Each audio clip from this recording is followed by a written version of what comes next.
پاکستان اور Bharat Asia cup کے دوسرے میچ میں کل پھر آمنے سامنے ہوں گے۔ قومی ٹیم آج دبئی میں پریکٹس کرے گی۔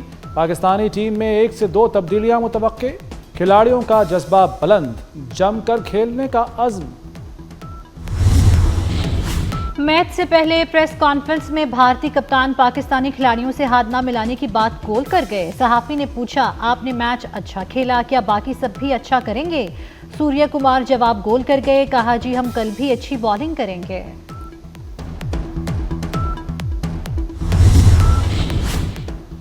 پاکستان اور بھارت کے پہلے میچ میں ریفری اینڈی پائیکرافٹ نے پاکستانی کپتان سلمان آغا سے کہا تھا کہ بھارتی کپتان سے ہاتھ نہ ملانا۔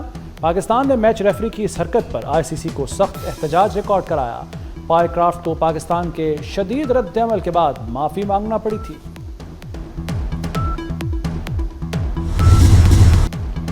شاہینوں جم کر کھیلو، بھارتی سرماؤں کے چھکے چھڑا دو۔ شائقین کرکٹ کی جانب سے ایک بار پھر قومی ٹیم کی بھرپور حوصلہ افزائی۔ کرکٹ فینس کو شدت سے بڑے مقابلے کا انتظار۔ پاکستانی بلے بازوں کو جوش اور ہوش میں لا کر کھیلنے کا مشورہ۔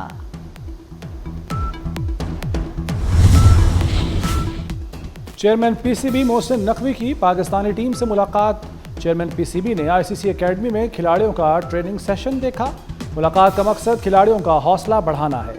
سلیکٹر عاقب جاوید اور CEO سمیر احمد سیدان بھی ان کے ہمراہ تھے۔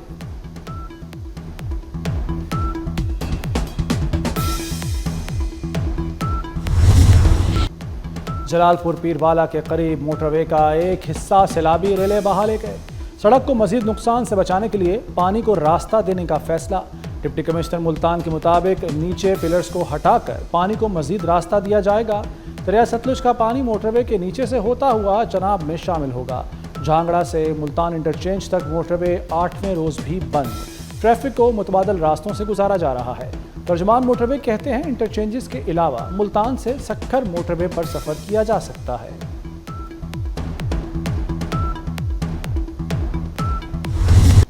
پنجاب میں تباہی مچانے والے سیلابی ریلوں کی سندھ میں انٹری۔ دریائے سندھ میں کوٹری بیراج کے مقام پر درمیانے درجے کا سیلاب۔ دادو مورو پل پر پانی کی سطح میں اضافہ۔ کچے کے مزید 50 دیہاتوں میں پانی داخل۔ میہڑ اور دادو سے زمینی رابطہ ختم۔ ٹھٹا اور سجاول میں بھی کچے کے علاقے متاثر۔ دادو میں کچے کے علاقے میں مکان گرنے سے 2 بچیاں جاں بحق۔ سیلاب متاثرین کھلے آسمان تلے موجود۔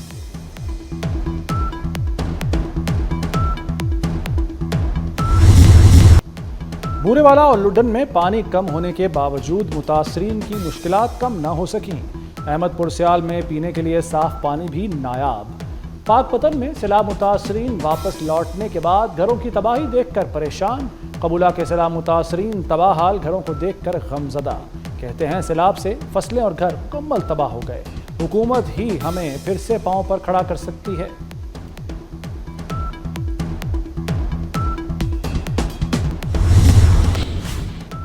پنجاب کا سیلاب 86 ارب 12 کروڑ سے زائد کا نقصان کر گیا۔ لوگوں کے گھر سب سے زیادہ متاثر ہوئے۔ گھروں کے نقصان کا تخمینہ 47 ارب 25 کروڑ روپے لگایا گیا۔ فصلوں کی تباہی سے 33 ارب 98 کروڑ روپے کا نقصان ہوا۔ کسانوں کو ریلیف پیکج، زرعی واجبات قیمت میں 4.5 ارب روپے کی رعایت تجویز۔ سروے مکمل ہونے کے بعد مکمل ڈیٹا آنے پر حتمی رپورٹ تیار ہوگی۔ وزیر اعلیٰ پنجاب مریم نواز کی ہدایت پر علی پور کے 19 سیلاب متاثرہ دیہات میں ٹینٹ سٹی قائم۔ سیلاب متاثرین کو کھانا، خشک راشن، صاف پانی، امدادی سامان اور دیگر اشیاء کی فراہمی۔ ٹینٹ سٹی میں سیلاب متاثرین کے جانوروں کو ونڈا اور پانی بھی فراہم کیا جا رہا ہے۔ ہر ٹینٹ سٹی کے ساتھ کلینک آن ویلز اور فیلڈ اسپتال موجود۔ فیتنال ہندوستان کو بڑا جھٹکا۔ افغان صوبے ہلمند میں دہشت گرد گل رحمان عرف استاد مرید پراسرار طور پر ہلاک۔ بلوچستان میں جعفر ایکسپریس حملے کا ماسٹر مائنڈ تھا۔ پاکستان میں چینی شہری اور سی پیک منصوبوں پر حملوں میں بھی ملوث تھا۔ سیکیورٹی ذرائع کے مطابق دہشت گرد افغانستان کے صوبے ہلمند میں 17 ستمبر 2025 کو ہلاک ہوا۔ گل رحمان مجید بریگیڈ کا ٹرینر اور آپریشنل کمانڈر تھا۔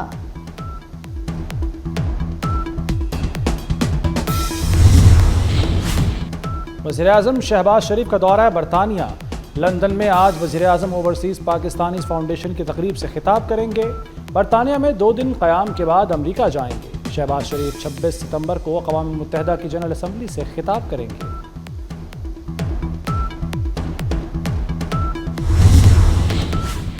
صدر آصف علی زرداری کا چین کے علاقے کاشغر کے فری ٹریڈ زون کا دورہ، کمیونسٹ پارٹی کے سیکرٹری یاو ننگنی نے استقبال کیا۔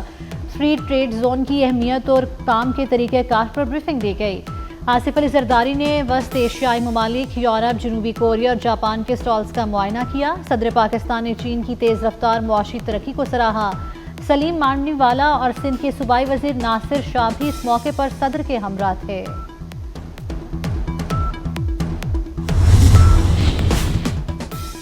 پنجاب حکومت کا کسانوں کے لیے تحفہ، 6500 ہائی پاور ٹریکٹرز کے لیے قرآن اندازی۔ وزیر اعلیٰ مریم نواز نے گرین ٹریکٹر پروگرام کے دوسرے فیز کے لیے قرآن اندازی کی۔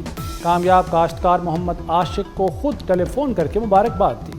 وزیر اعلیٰ سے جرمن ادارے ہوپ چلڈرن کینسر سینٹر کے وفد کی ملاقات، سربراہی جرمن پیڈریاٹرک انکالوجسٹ ڈاکٹر سٹیفن مائیکل نے کی۔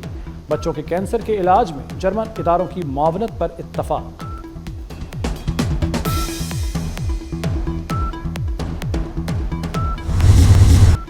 وفاقی وزیر صحت مصطفیٰ کمال نے اعلیٰ مثال قائم کر دی۔ سروائیکل ویکسین کے مخالفت کرنے والوں کے منہ بند کر دیے۔ کراچی میں بیٹی کو سروائیکل کینسر سے بچاؤ کی ویکسین لگوانے خود سینٹر لے آئے۔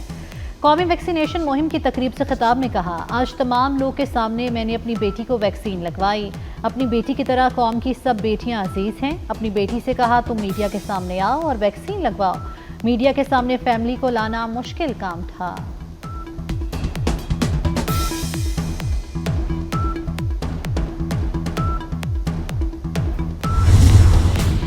حافظ آباد کے علاقے میں اکیڈمی کی چھت گرنے سے ٹیوشن پڑھنے آئے 5 بچوں اور ٹیوٹر سمیت 8 افراد جاں بحق۔ ایک بچہ شدید زخمی۔ ریسکیو 1122 اور مقامی افراد نے ملبہ ہٹا کر بچوں کو نکالا۔ حادثہ عمارت کی خستہ حالی کے باعث پیش آیا۔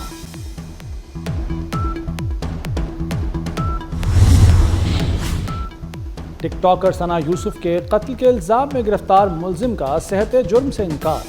ڈسٹرکٹ اینڈ سیشن کورٹ اسلام آباد میں کیس کی سماعت، عدالت نے فرد جرم عائد کر دی۔ ملزم کا صحت جرم سے انکار، کہا جو آپ کہہ رہے ہیں ایسا کچھ نہیں کیا۔ کیس کی مزید کارروائی اگلی سماعت سے شروع ہوگی۔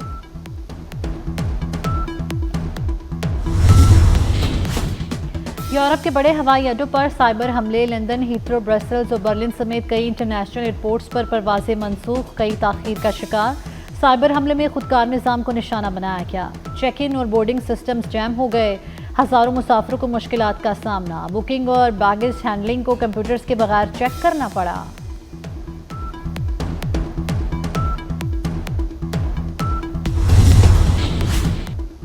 غزہ پر اسرائیلی حملوں کا سلسلہ جاری۔ 24 گھنٹے کے دوران مزید 50 سے زائد فلسطینی شہید۔ اسرائیلی فوجیوں نے خان یونس میں بے گھر فلسطینیوں کے خیموں پر بھی بمباری کر کے 2 بچوں کو شہید کر دیا۔ زمینی آپریشن میں اب تک غزہ شہر کی 1700 کثیر المنزلہ عمارتیں تباہ کی جا چکی ہیں۔ غزہ سٹی سے اب تک 4.5 لاکھ فلسطینی نقل مکانی کر چکے۔ 2 روز قبل اسرائیلی فوج نے غزہ شہر کے 40% حصے پر قبضے کا دعویٰ کیا تھا۔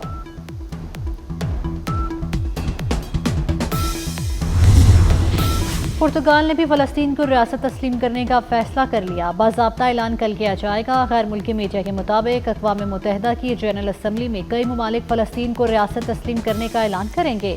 فرانس، برطانیہ، آسٹریلیا، کینیڈا، بیلجیم فلسطین کو ریاست تسلیم کرنے کا اعلان کر چکے۔ 22 ستمبر کو اقوام متحدہ میں سعودی عرب اور فرانس کی مشترکہ سربراہی میں فلسطین کے معاملے پر اجلاس ہوگا۔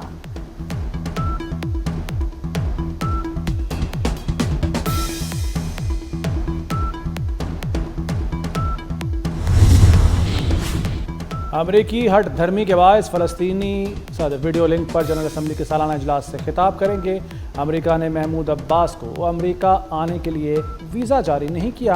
ویڈیو لنک پر خطاب بھی روکنے کی کوشش کی۔ اقوام متحدہ کے جنرل اسمبلی کے سالانہ اجلاس کے لیے 140 سے زائد عالمی رہنما آئندہ ہفتے نیو یارک پہنچیں گے۔ پاکستان سمیت مسلم ملکوں کے رہنما فلسطینیوں اور غزہ کا معاملہ اٹھائیں گے۔ ورک ویزے پر امریکہ جانے کے خواہش مند افراد کے لیے بری خبر۔ امریکی صدر نے امیگریشن محدود کرنے کے لیے H-1B ورکر ویزے کی سالانہ فیس $1 لاکھ مقرر کر دی۔ نئے اقدام سے ٹیکنالوجی کمپنیز کو بڑا جھٹکا لگے گا۔ سب سے زیادہ متاثر بھارت ہوگا، کیونکہ کئی ٹیک کمپنیاں بھارت اور چین سے ٹیکنالوجی ماہرین کو امریکہ میں ملازمت فراہم کرتی ہیں۔